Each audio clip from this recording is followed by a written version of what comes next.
Today is SG 41.3. That is Samatha Vipassana Samadhi Sutta 3. It's got quite a long name. The original name is very short, the Samadhi Sutta, but there are 3 such suttas. So this sutta deals with Samatha Vipassana. There are many Samadhi suttas, such a common name, so we try to make the name unique by giving it a prefix, Samatha Vipassana Samadhi Sutta 3. There are 3 of the suttas. They come one after the other. A 4.92, that is the first sutta.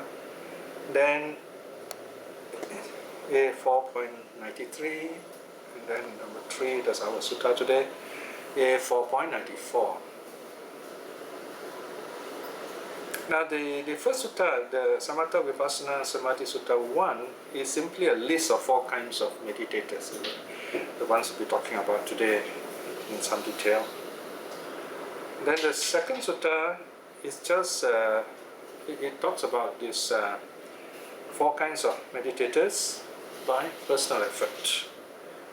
Today's sutta talks about meditation through consultation. In other words, if you have difficulties, what do? You consult someone else. And then the sutta tells us basically what to do.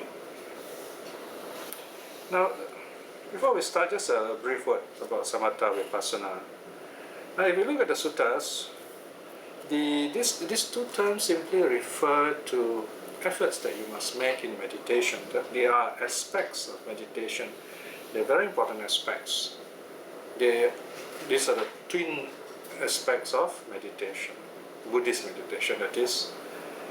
Samatha means calmness. In other words, you got to be calm first before you seriously go into Buddhist meditation.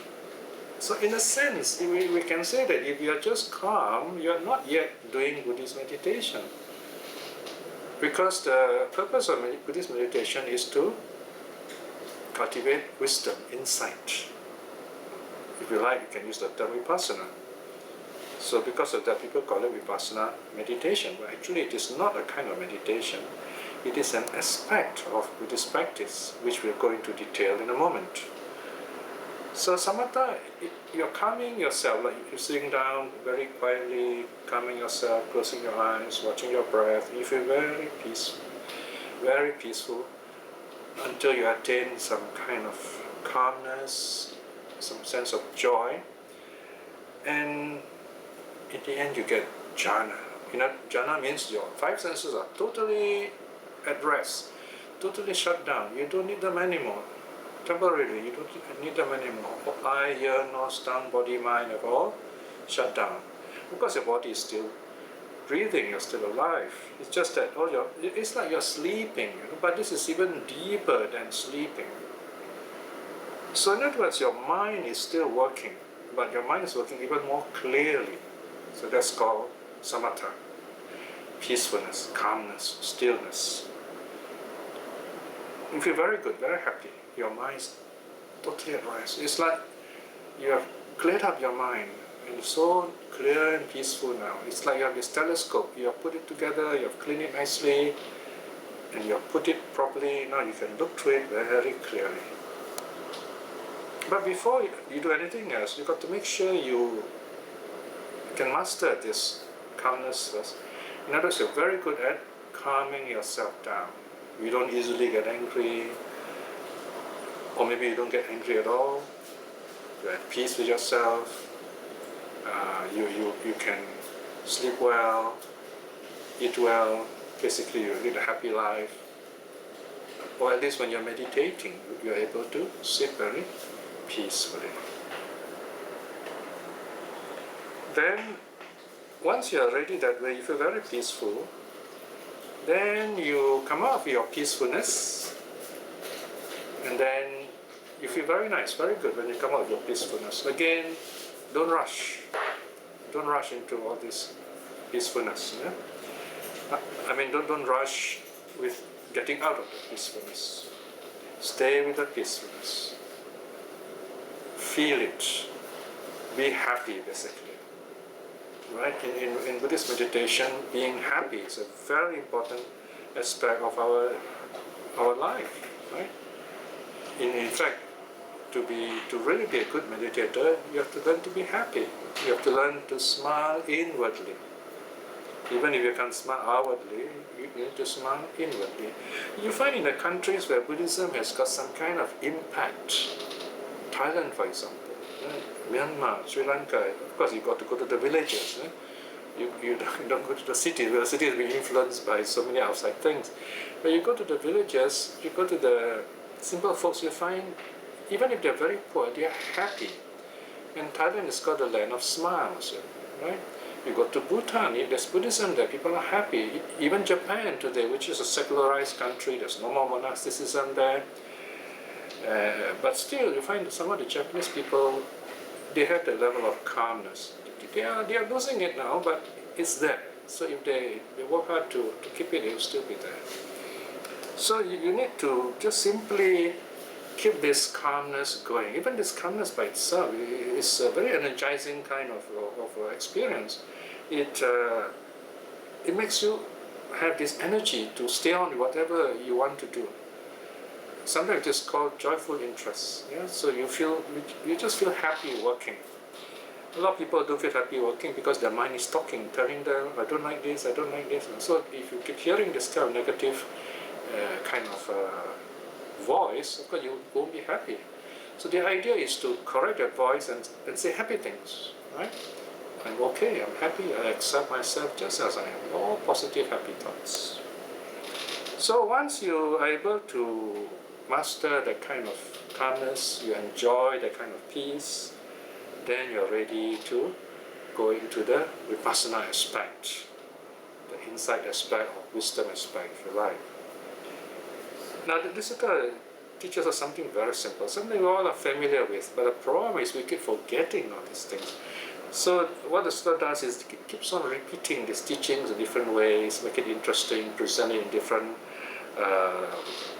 methods, different stories, different instructions, so that we remember it, we practice it. Okay? So you are feeling very peaceful now, right? You've come out of your meditation. So how do you turn it into vipassana? You see, when you keep it as samatha, you just say it's very peaceful, or you smile at it, you keep it that way, right? To turn it into vipassana, you come out of your meditation first. And then, in other words, your mind is back to thinking, but not thinking in the normal daily life, not the busy, kind of excited, thinking of, you have to do all kinds of work, not the kind of busy thinking, this peaceful kind of awareness, clear kind of awareness, calm and clear mind. Then you reflect, so this peaceful mind, this joyful mind, whichever aspect you notice, is mind-made, conditioned. Right? There are slightly different words used in the sutta, but they all mean the same thing. Mind-made, conditioned, right? And all these are impermanent. I mean, if they are mind-made, if they're constructed, they're all impermanent. They come, they go. But it doesn't mean here that, okay, I'm no more peaceful now. You're still peaceful, but that very deep state of joyful feeling has moved on, so to speak, and we are having memory of it. You still feel peaceful, but not as deep and peaceful as before, because our senses are active again. So we reflect, we say, all these are impermanent. We keep saying that. So in a sense, we are reminding ourselves everything's impermanent. Why? Because we keep forgetting this idea that all these things are impermanent.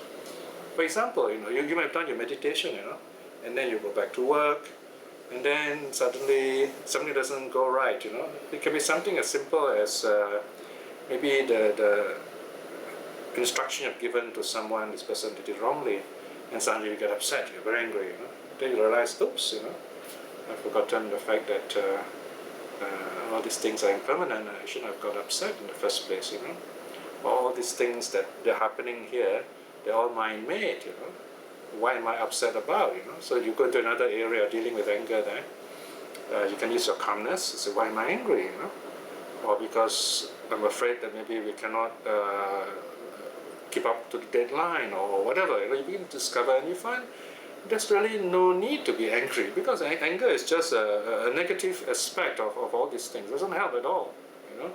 I mean, even if you think people will seem to work better because you are the boss and you're angry, people don't like you, and the first chance they get to give up the job, they'll do that, they'll go away. So you lose all the good workers that way. So you say, okay, I'm not going to use anger. I'm going to be at peace with myself, and I'm going to make my workers feel happy and peaceful, and they also will be able to work better. So you find this peacefulness and this wisdom also flows into your work life. Of course, this is in the case of a lay person. Of course, in the case of a monk also, in a sense, you can say this peacefulness and this calm and wisdom also flow into their work life, because even a monk or a nun, they too have their own work. They have to take care of their retreat center, their monasteries and nunneries, and so on. So that's how it works, right? Calmness first, and then wisdom. Of course, then there are those who are intelligent, they read suttas, and because of that, they can somehow meditate very well, or at least better than many other people.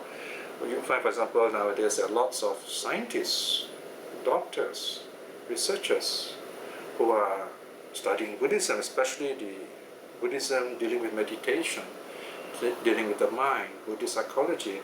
So they find, wow, this is very interesting, and they have a very good mind, they have very good minds themselves, so they can easily sit and meditate.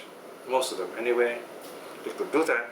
So, I mean, even today, for example, every January, I'm told, we have a retreat going on in Spirit Rock in California, another one going on in the Bar Center of Buddhist Studies in Massachusetts. And the interesting thing about this kind of retreat is that they are run by scientists. The scientists themselves are the teachers, and they are meant for scientists, right? So they kind of become a very self-sufficient group of specialists who are using Buddhist meditation for their own benefit. So this is where, in other words, they probably find very easy to use the wisdom aspect, the vipassana aspect, watching impermanence. And then from there, they go on to cultivate calmness. That's another method. Or you yourself, you could be, maybe you love reading suttas, or maybe some people even tell me they're so happy when they read some of those weekly reflections, right? Only last year I received a letter email from Taiwan, I think, one of those foreign countries, writing to me. She says she's so happy reading the reflection, she almost cried, and then she wrote a long letter, feeling so happy. Now, once you feel happy, it's very easy to meditate. That's one of the aims, purposes of the weekly reflections. To make you think more deeply, cultivate your wisdom, or to make you feel so happy, not to make you cry, but rather, crying can be good, because if you're happy, but to make you feel so happy, you just say, okay, I'm so happy, I don't have to read anymore, I can just sit quietly and meditate. If you can do that, the reflections serve their purpose. So here you are, you can start with calmness, you go on to wisdom, or you can start from wisdom, you go on to calmness. So in this sutta, they talk about these four kinds of persons. The first is someone who's able to do calmness, but has difficulty with wisdom. So what do you do? And then the second person is good in wisdom, but has difficulty with calmness. And then the third, he can't do both. But you just can't. It's very difficult for him. Okay? Most beginners will be like that. The last, number four, good in both. Okay, so these are the four kinds. Alright, so now let's look at this sutta. Page 53. The third discourse on samadhi, we start the brackets, in terms of calm and insight. you notice here that the sutta is very simple. The structure of the sutta is quite straightforward. First, you have the syllabus 1, 2, 3, 4. These are the 4 kinds of meditators, and then you have first big section, number 1, attainer of calm but not of insight, and then big section 2, attainer of insight but not of calm, and then big section 3, attainer of neither, and the last section is attainer of both calm and insight. So again, this is a reminder for us how to balance our meditation and that way make it effective. Okay, now let's go through the sutta. Well, first of all, look at the number. It's A4.94. So if you can't remember the name of the sutta, remember the reference, the number A4.94. Bhikshus, there are these 4 kinds of persons in the world. What are the 4? Here, bhikshus, a certain person is an attainer of inner mental calm. Inner mental calm. Inner means yourself. Okay? But not an attainer of higher wisdom, which is insight into states, mental states, or things, which is very general. Now, notice the word here is higher wisdom. It is not ordinary wisdom. In other words, it's not academic wisdom. It's not book knowledge. It is knowing yourself, knowing your own mind. So it's called higher wisdom. The word used is adipanya. Adipanya. Adipanya can also be translated as relating to wisdom, connected with wisdom. Okay. So notice here, it's not a separate meditation. It's not a meditation. Well, yeah, you can say it's part of meditation, but we don't call it a separate meditation. It's like 2 wings of a bird. You need both, calmness and insight, right? So you can't just say, okay, you take 1 wing of a bird and the bird can fly with 1 wing. The bird needs both wings to really fly properly. It's just got 1 wing, it cannot really fly. It can flop about, but it cannot fly. So you need both wings to be strong and healthy. So this first person is an attainer of inner mental calm, but not an attainer of higher wisdom, that is insight into states. Wisdom into whatever is going on in your mind. Number 2, here bhikshus, a certain person is an attainer of higher wisdom, that is insight into states, but not an attainer of inner mental calm, right? So the second person is able to, he understands lots of things like impermanence, he knows the suttas, he can even answer questions on about Dharma, but he's not calm. He's not able to get mental calm, not able to get jhana, for example. So this is the second one.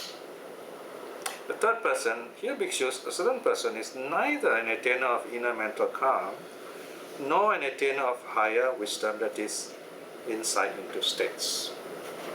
Probably most beginners will be like this. They neither know how to calm themselves down with meditation, nor do they know how to cultivate wisdom through meditation. And the fourth one is the best because of the 4. Here bhikshus, a certain person, is both an attainer of inner mental calm and an attainer of higher wisdom, that is insight into states too. Right? So this last person, of course, doesn't need any more instruction, so to speak. But if he's not awakened, yeah, of course, he needs to go deeper into his practice, and also maybe studying the suttas, receiving instructions will help. Okay, let's look at the first person. Attainer of calm but not of insight. 2.1. Here bhikshus, as for that person who is an attainer of inner mental calm but not an attainer of higher wisdom, that is insight into states, he bhikshus should approach an attainer of higher wisdom, that is insight into states, with these words. How awuso? Notice here awuso is used. Here, that means the sutta is quite old, because awuso here is used as a common address at people talking about equals, the monks. Whereas after the Buddha has passed away,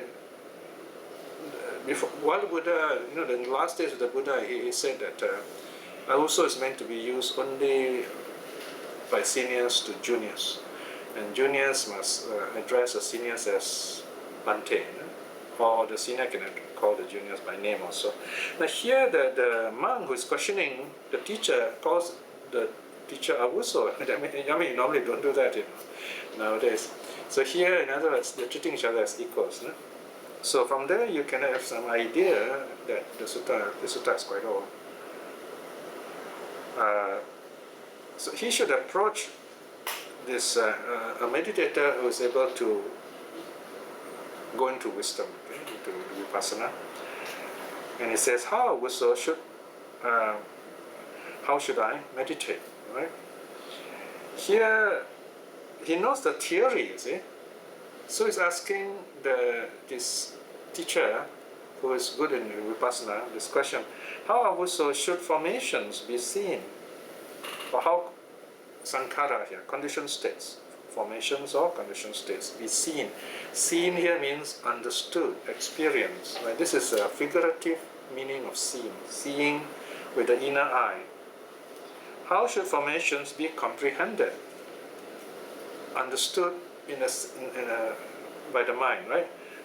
In a simple way, you can say seen here means felt by the body, and then the second one is understood by the mind. Something that you see, next one is understand. How should formations be penetrated with insight? How do we make it really a part of our life, the natural understanding of our lives? Okay, we are on page 54 now, 54, right at the top. He then answers him as he has seen, as he has known, right? So this is the teacher now. The teacher will answer the student's question according to his experience. Of course, here the sutta is talking in a very systematic way. He's talking about someone who knows vipassana. Of course, you find most experienced meditation teachers will kind of know both aspects. Okay? So you can go to any of these teachers, ask questions. But here, you got to make sure this teacher knows both, not just one aspect only. So in a sense, today you have a real problem. Let's say if you are doing samatha meditation or samatha, you're cultivating a samatha aspect of meditation, and you don't find a peace. And if you go to a so-called vipassana practitioner, there are such people today, they probably will tell you things like, oh, you don't do it, you're doing the wrong meditation, and you get all discouraged. So it can be quite tricky sometimes if you go to the wrong teacher. So here the sutta is saying you must go to someone who is adept, who is skilled in both aspects, samatha and vipassana, not just one aspect only. So this does tell us a lot of important things in our practice, how to be really gain the experience that the Buddha is encouraging us to gain. So this teacher who knows what vipassana really is, as taught by the Buddha, he will answer this meditator's question and say, okay, formation should be seen like this. Formation should be comprehended like this or thus. Formations should be penetrated with insight thus. Oh, here you have a problem, The sutta doesn't actually tell you exactly what to do. It's just saying thus.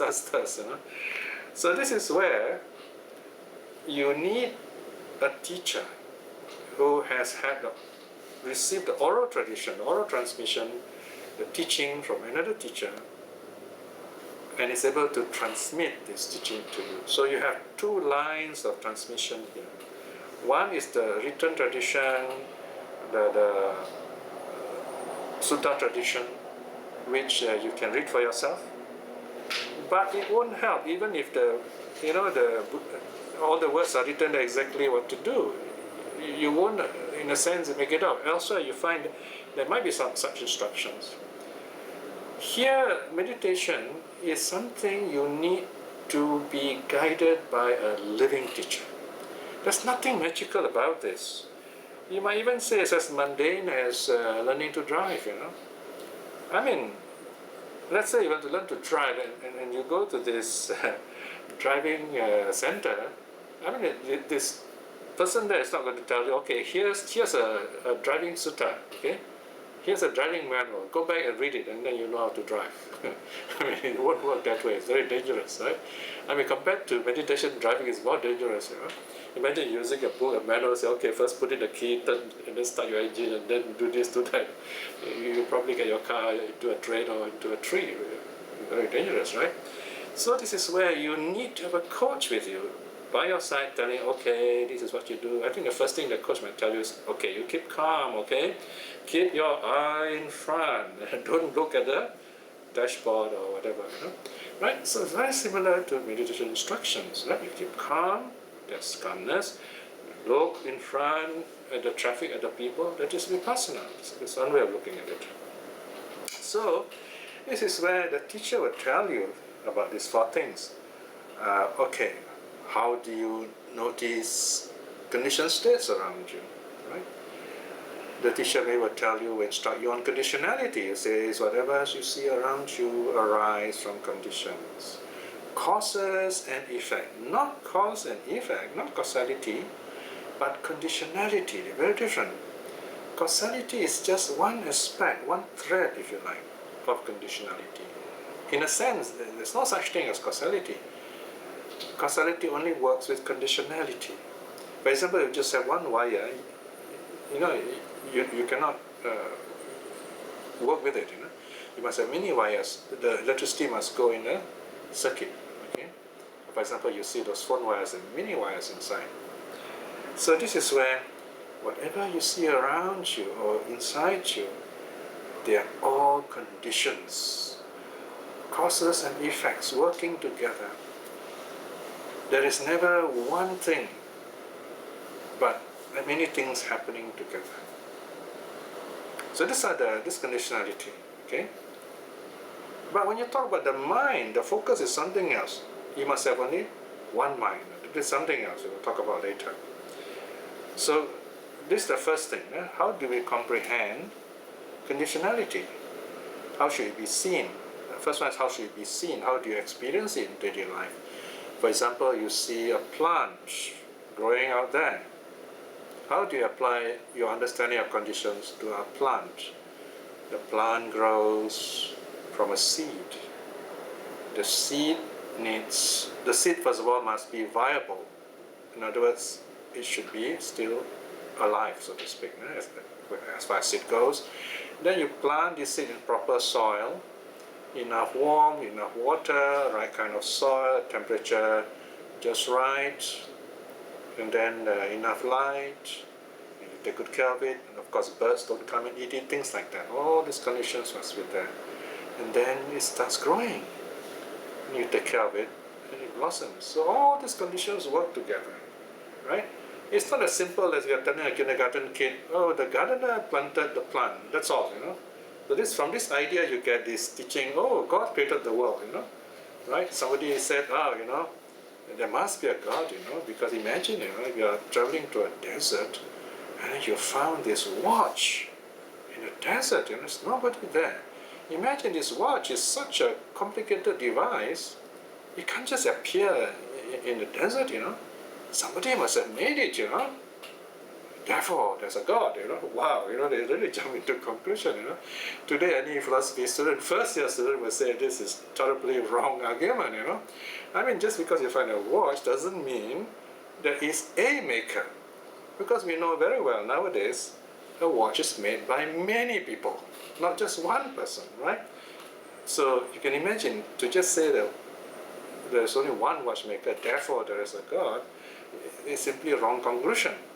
Many people working to make this watch become a workable mechanism, a device.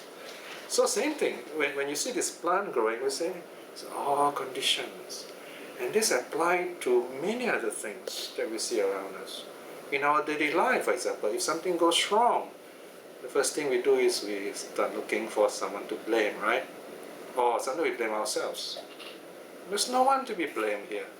Anything can be blamed, we blame on conditions. And this is what you apply to psychology and your daily life. What does that mean? That means, look, what went wrong? causes and effects. What went wrong out there? Look for those causes and effects, and then deal with the causes and effects. I mean, you may blame someone, but that doesn't really help. You can actually teach this person and say what went wrong and correct it, in other words, so that you deal with the conditions. This is what you call a broader way of saying something simpler. There are no problem people, there are only people with problems. So when you say people with problems, what you mean is, it's the conditions that cause us to suffer, to make mistakes, to be unhappy, right? So we got to deal with the conditions, in other words. So this is how we see the world as being conditioned. Then the next one is what? How do you understand this?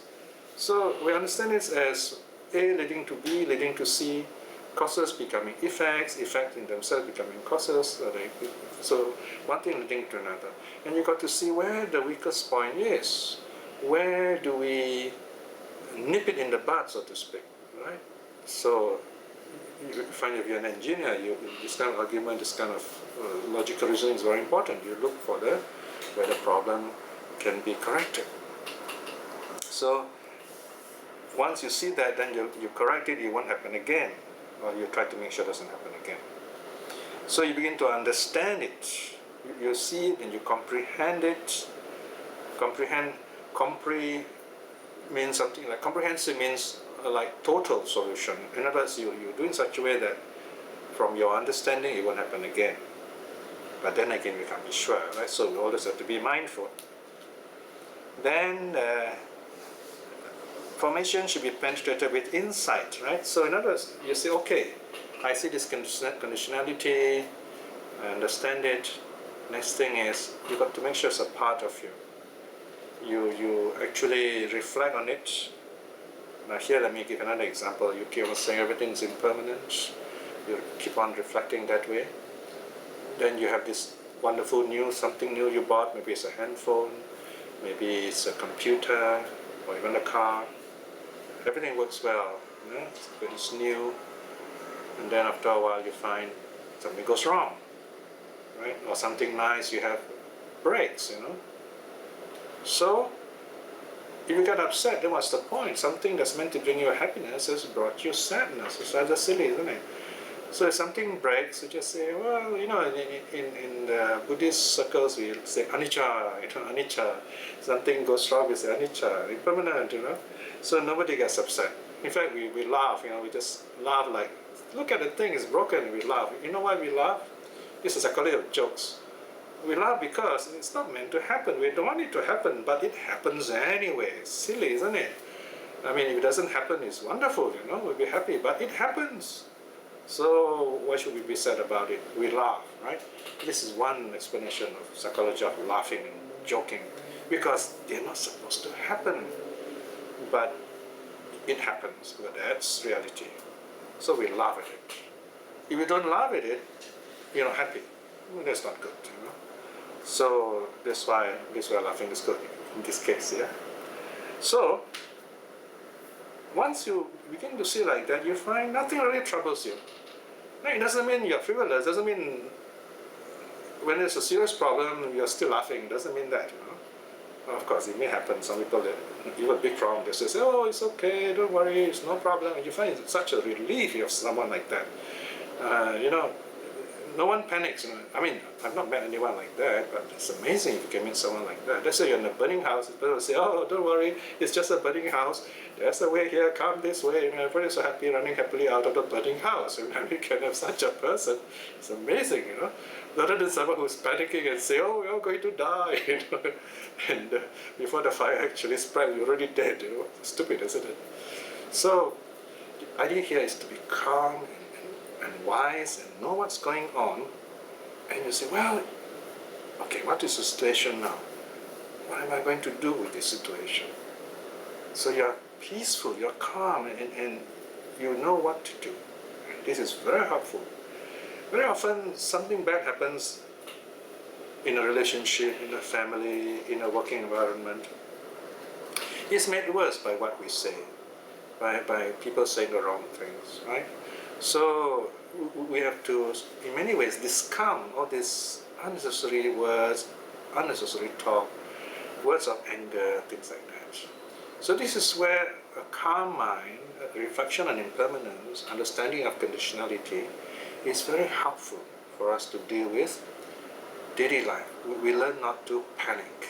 We learn not to make a problem bigger than it is.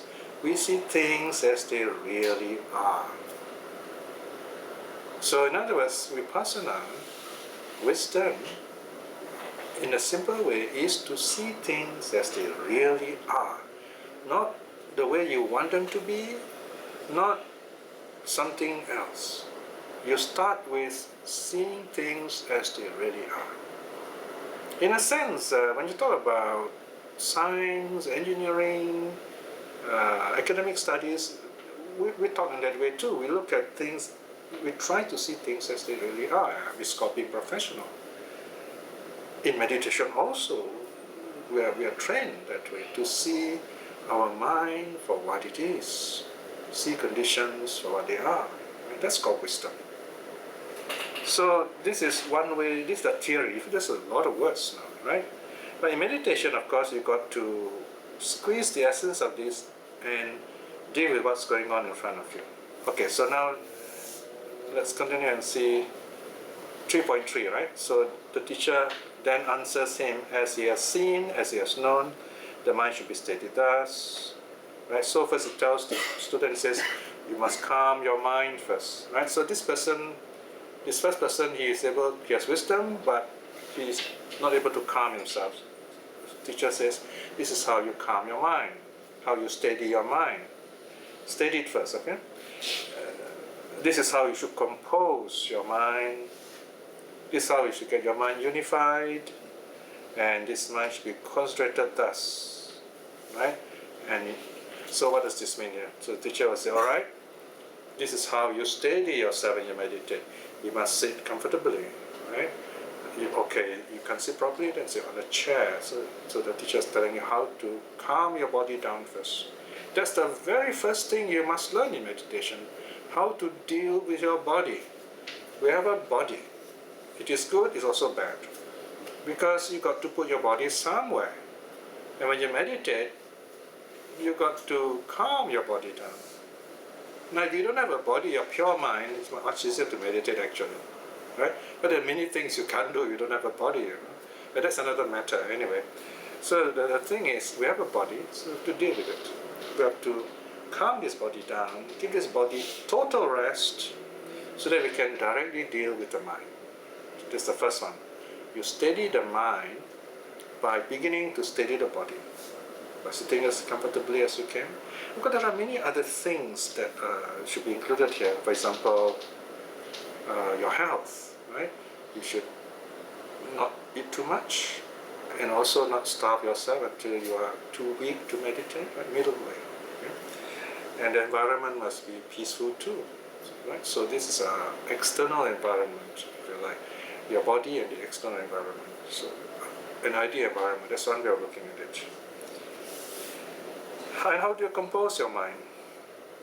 So this is where you begin to basically let go of what you see, hear, smell, taste, touch. You understand the nature of your senses. You understand their impermanence. So you just be at peace with them. So that your mind can become not dependent on the senses anymore. Right? Because sometimes in our daily life, we like to see nice things, we like to hear nice sounds, things like that. By meditation, we just simply let go of all those senses.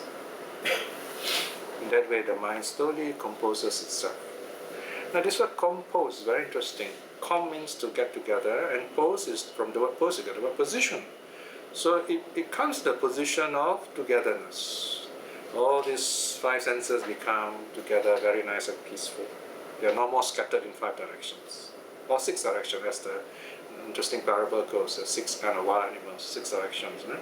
But here, the five senses first. We deal with the five senses, they become very calm.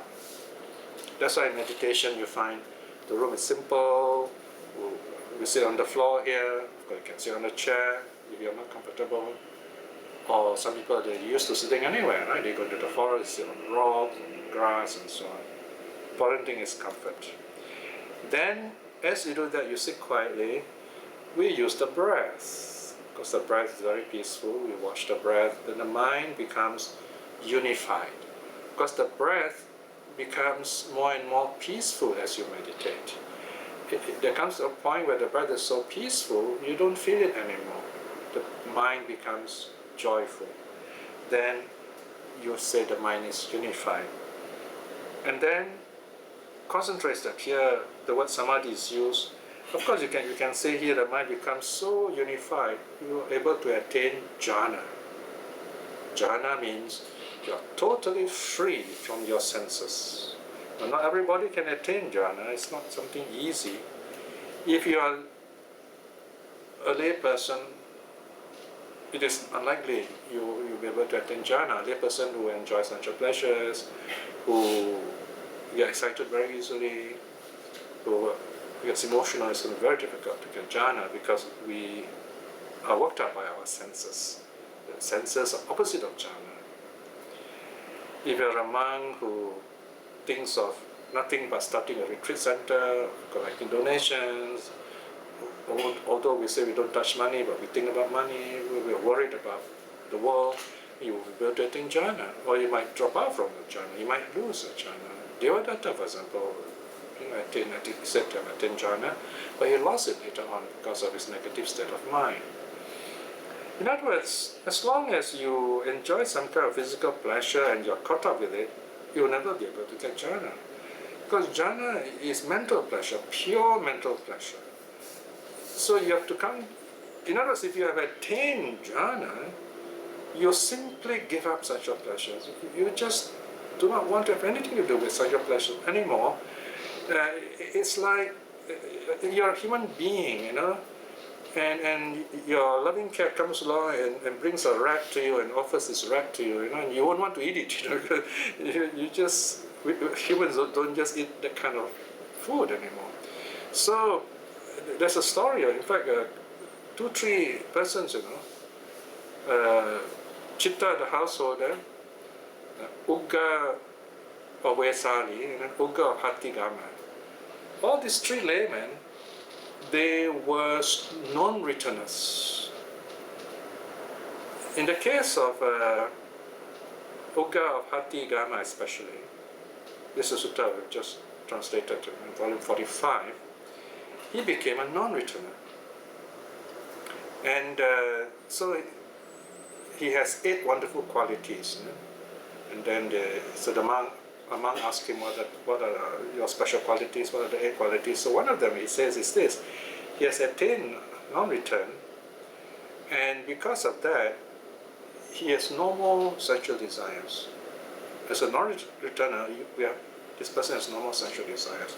Now, he's a rich man, very rich man. He's a city, a set of the city, and he has 4 young wives, beautiful women. So he told his 4 young wives, okay, I'm freeing you all now. You're free to go now, okay? But there's enough wealth in the family you can support yourselves. So this is the beginning of what do you call that? A marital support. Right? I mean, if you divorce someone, you got to support this person. So this, well, you know, there's wealth in the family. You'll be supported.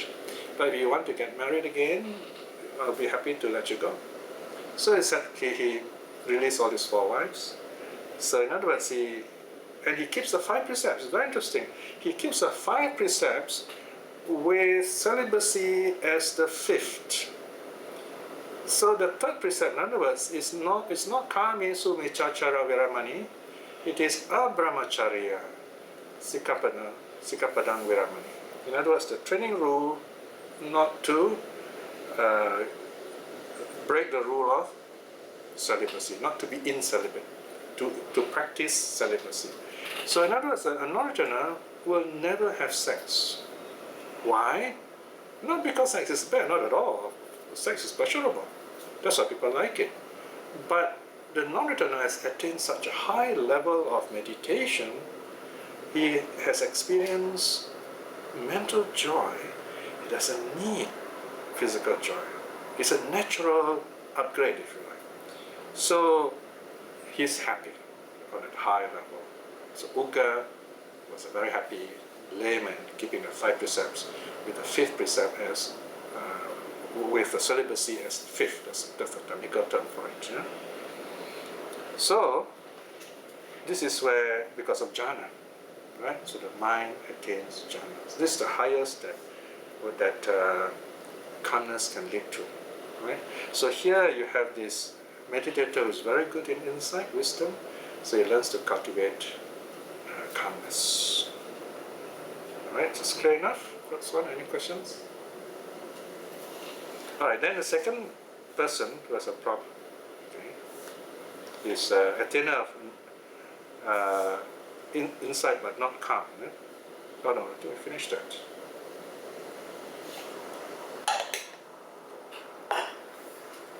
So anyway, let me summarize one more time. So in the first case, this person attains calm but not insight. In the second case, he attains insight but not calm. Right?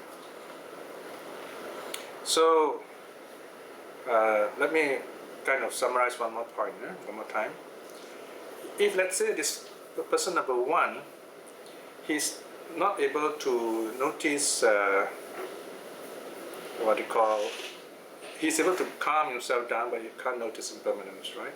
So this is where he needs to study suttas. He needs to ask questions from the teacher, right? So that's to understand, first of all, for example, what are the 5 aggregates. Formation is one of them. So he has to build up his understanding first. And then from there, he applies it in his meditation. So this is the first person, right? In the case of the second person, who has wisdom, no calmness, right? So he learns basically to let go of what he has learned in theory, right? So he knows of the 5 aggregates, he knows about the nature of impermanence, he knows the anicca cakku sutta and so on. So he has to kind of set all aside in his meditation and maybe do loving kindness, lots of loving kindness, right? Feeling, he has to cultivate more feeling, direct experience of inner peace, not to reflect on it too much, so to speak, right? Because he's very, very good in it. So he has to learn to feel the peace of it. Okay, here let's come back to the analogy again. Let's say this person, he goes to the garden, he sees a plant again, okay? So if he uses insight, then he will say, okay, this plant came from a seed, and there are those conditions which I mentioned earlier, and then you got this plant, right? Or he can go on further and say, okay, let's say he's a scientist, he say, oh, I'm looking at this plant, the color is like this, because the sunlight is like that, and then the insects, birds don't really see the color, he knows all these things, right? So he reflects on all this interesting nature of the flower. Now how does he switch or change this experience to samatha, to calmness? He just looks at the plant and says, oh, how beautiful this plant is. How peaceful I feel when I see this beautiful plant. So he just looks at it, okay? Or maybe he might even just look at the color and say, oh, look at the yellow. And he just reflects on the color as it is. He doesn't analyze. He doesn't say, oh, how many frequency this yellow is, and what kind of yellow is it. It's got all those Italian names, you know. No, he just says yellow. And he feels very peaceful. In other words, he gets absorbed into the yellow. Or maybe it's a red flower. And he says, wow, look at the red. It's all red. And he does red kasina, so to speak. And he finds a certain color that he likes. So once you start doing this, he feels very peaceful. So the same object, which can be used for vipassana, can also be used for samatha, in other words. So you have, depends on the approach, depends on your need in your meditation. Okay? So this is for the attainer of insight but has no calmness. Right?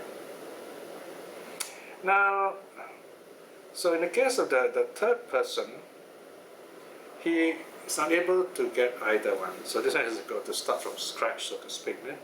So this is where the teacher, of course, will explain both aspects to him. And this one we normally do in our classes anyway. So normally here it's easier to begin with calmness. This is what we usually do in our classes here, right? We tell people to sit down, watch the breath, be at peace with themselves, right? And some people like counting the breaths. Why is counting the breath very helpful? Because counting is a very active mental activity. It holds your attention, right? Some people like that. Okay, it helps them to focus, to let go of other thoughts. If it works that way, fine, right? But there comes a point where you find this counting becomes loud. In other words, you find you don't need to count anymore. You begin to be calm.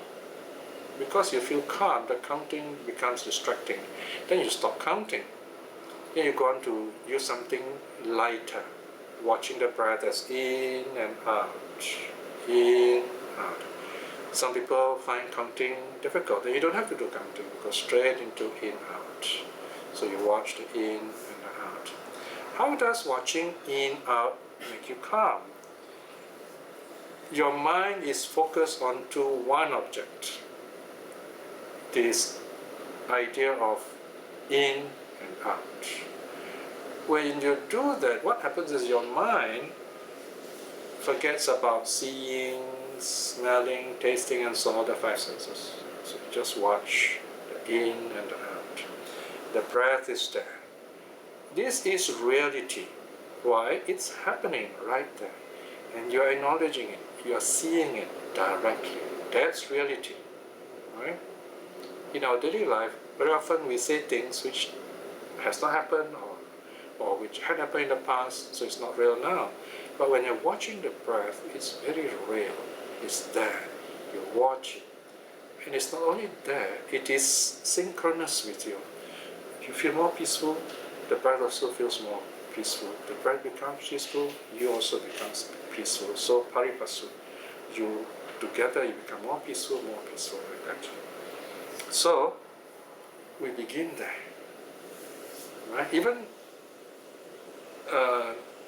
this loving kindness meditation can help people to be peaceful, because some people find breath difficult. They find loving kindness easier. So they try loving kindness and they feel peaceful. Why? They think of happy people, they have some childhood memory, they think of someone, they say, oh, I feel so happy, thinking of this event. You have peacefulness there, you have joy there. So this is where you find being peaceful leads to joy. Brings you joy. And joy makes you even more peaceful. So it goes back and forth like that. So the purpose of calming yourself is to cultivate joy. And the purpose of joy is to become more peaceful, even more focused, in other words. The peacefulness and the joy leads to samadhi. Right? So that is the cultivation of calmness. Then when you are very calm, you notice all these wonderful states have arisen in you. You look at them as mind-made, and no matter how beautiful they are impermanent. Sometimes when we meditate, we see lights, bright lights, start appearing in our heads, in our minds. This, of course, it may be that we are getting more calm, and we're beginning to get glimpses of the bright mind. But again, your teacher will tell you, don't get all excited. Even if you see all these bright lights, don't bother. Keep your mind focused on your breath or your loving kindness, whichever you're doing. Keep your mind focused. The bright lights are not yet the real thing. They're just glimpses of your mind becoming more and more calm. It's like, you're baking something. You're making a cake, right? And this is something, if you have baked cakes before, you will know. You like this cake, it has kind of puffed up a bit, and then you're wondering, is it cooked or not? Is it really baked or not? You just look outside, you won't know. Even if you take a bit and taste, it's only the top. So you have to take a stick, a sharp stick, and you poke inside, and then you pull it out. You see if there's any wetness, anything sticky to it or not. If still something wet dough will stick to it, you know it's not cooked. So you go on watching it like that. So in meditation also the same thing. You find that when these bright lights, they're just the beginning of this peacefulness you're getting. But when suddenly everything becomes, or not suddenly, when there comes a time when everything is totally bright, your whole consciousness is bright, you have no choice but to pay attention to it. Then you look at the center of it, you be at peace with it, and just hold on, enjoying that wonderful peacefulness. When you get there, you will know what to do. If you're so happy, nothing else trouble you, right? That is jhana, nearing either jhana or nearing jhana already. So, Yeah. yes? My friend experienced like the blood is too bright and I cannot take it. So what should we do? If the light is too bright, the eye cannot take it. It's not mental light. It is something physical. Okay? The light that you see in meditation is a mental experience. You don't see with your eyes. It is a mental experience. And the eye is closed, but the light is so bright that I cannot take it. So that's not what you call the nimitta we're talking about. So it's got to let go of the idea of whatever is occurring in the mind. Okay? So it's a mental experience. So you hold the thought, so to speak, by simply doing nothing. This is the secret of it. Simply doing nothing. Be there with the wonderful, joyful brightness and just let it be. In fact, as this brightness is happening, what's happening to you is, in a sense, it's like as if your whole being is being cleansed. Because it's so joyful. Joy is a great cleanser, if you like. For those people who like to use the word soul, this joy is a great soul cleanser, if you like. By soul here, I mean the mind, not some kind of permanent entity. If you really want to feel, if you really want to reset your system, so to speak, like a computer, joy is the best thing. Because once you have joy, you clear your system, your tightness is gone, your negativity is gone, this new energy comes back to you. You're able to enjoy whatever you're doing. If you enjoy whatever you're doing, you can do it for a really long time. So this is one of the benefits of meditation. Yeah. So you can use this very same experience for vipassana, as I already mentioned earlier, by reflecting on all these things. You say, wow, I've had this wonderful experience, and yet it's all in the mind. I've carefully created all these conditions, and all this wonderful joy have arisen in me. It's all constructed. It is impermanent. It is mind-made. It is still sankata. It is still conditioned, right? Sankara is the noun, sankata is the adjective. It's still conditioned. You reflect in this way. The only unconditioned thing is nirvana, right? So, if it is mind-made, what does it mean? It means it will go away. It's impermanent. But even then, our memory of it still can make us happy, right? So we use our memory, and we go back and we sit again, and we go on cultivating this calmness, cultivating the joy, applying insight again, and you go deeper and deeper. The benefit of this, number one, you begin to tell yourself, okay, where's this experience? It's not in my eye, ear, nose, tongue, body, or mind. Because what am I is eye, ear, nose, tongue, body, and all these experiences is none of these five physical senses. So I cannot say, that's me, right? Yeah, maybe it's the mind, The joy experience is in the mind, but the mind is impermanent, changing all the time. That's the only way we make sense of things. So as the I, no I. So this is a reflection on non-self, right? So you go reflecting that way, you find, you say all these things are conditioned.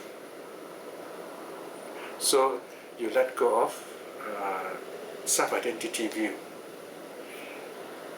In other words, you don't identify with your body. You don't say, I am my eye, ear, nose, tongue, body, or mind. Then you find that you're so joyful You don't need to rely on external sources of happiness. If you don't watch TV, you feel happy. You don't listen to all those favorite classical music, you're still happy. Even if you don't have the chance to go out into nature, which you're used to, you're also happy. Right? So you are happy for yourself. Or as I've said before, you are unreasonably happy. No reason to be happy. You are just happy. Nobody can take away that kind of happiness, because the happiness has no source, no reason, no roots. You are just happy. Then, so you let go of attachment to rituals and vows, or the short form is superstition, right? Because you don't need to rely on anything outside of you. And you have no doubt about this meditation, about the Dharma, about yourself, that you can be happy. So you break the three fetters of self-identity view, attachment to rituals and vows, doubt. You have become a stream winner. That's how it works. You upgrade yourself. And then after that, you go on meditating, and then you find, I can cut down on greed and hate. Greed and hate, right? Less greed, less hate. Not much, but enough. Then your column, once written down, one more life to go, you can enlighten. So in other words, you're more clear about the nature of desire. Desire and hate, they go together. And of course, if you go further, you go to deep jhana. Oh, by the way, these first two, let's say you don't attain jhana yet, it's possible for you to even attain the state of stream winner and once return. But once you attain jhana, like Uga of Vesali, Uga of Hatigama, and Chitta, the householder, you find that you let go of, you break the fetter of sensual desire itself. Then you become a non-returner. And then when you break the fetter of conceit and ignorance, you become arhat. Those are higher levels, which you won't go into. Right, so coming back to the sutta, so this person who doesn't know about calmness and insight, the teacher will teach you both, in the way I've mentioned earlier. And then we come to the fourth person who attains both. This is 5.1. Here bhikshus, that person who is both an attainer of inner calm and an attainer of higher wisdom, that is insight into states too, should establish himself further in wholesome states, be one engaged in what is proper for the destruction of the influxes. Okay, so this is what I've already explained. Goes on to let go of fetters one by one, set by set even. So becoming stream winner, one returner, and then practicing deep jhana to become a non-returner arhat. Right? So in other words, if he's a master of both calm and insight, he should work on to attain the higher states of liberation. So these bhikshus are the four kinds of persons in the world. So I hope that some things here you find useful. The important thing is to practice it yourself. Then from your experience, you ask yourself, okay, I feel peaceful, this is mind-made. Then apply it. That way you apply vipassana. So calm and insight, they go together. You need to balance your practice. Okay, so to the end of our study. Any question anyone has? Huh? All right, so let us close this study.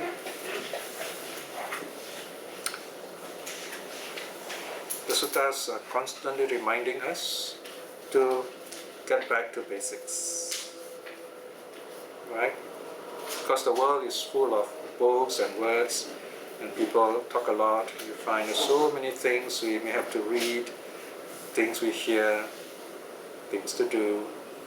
So when we come to meditation, it's like going back to square one, so to speak. Getting back to basics. We don't need all these things anymore. We only need the wisdom. Wisdom means knowing yourself. And you best know yourself through being calm and happy, through meditation. And this is what the Buddha is trying to teach us through the suttas about meditation. Reflecting in this way is very good mental karma. But the power of such karma and very many other good deeds we have been doing, keeping to the precepts, practicing generosity, our faith in the three jewels, our kindness to others.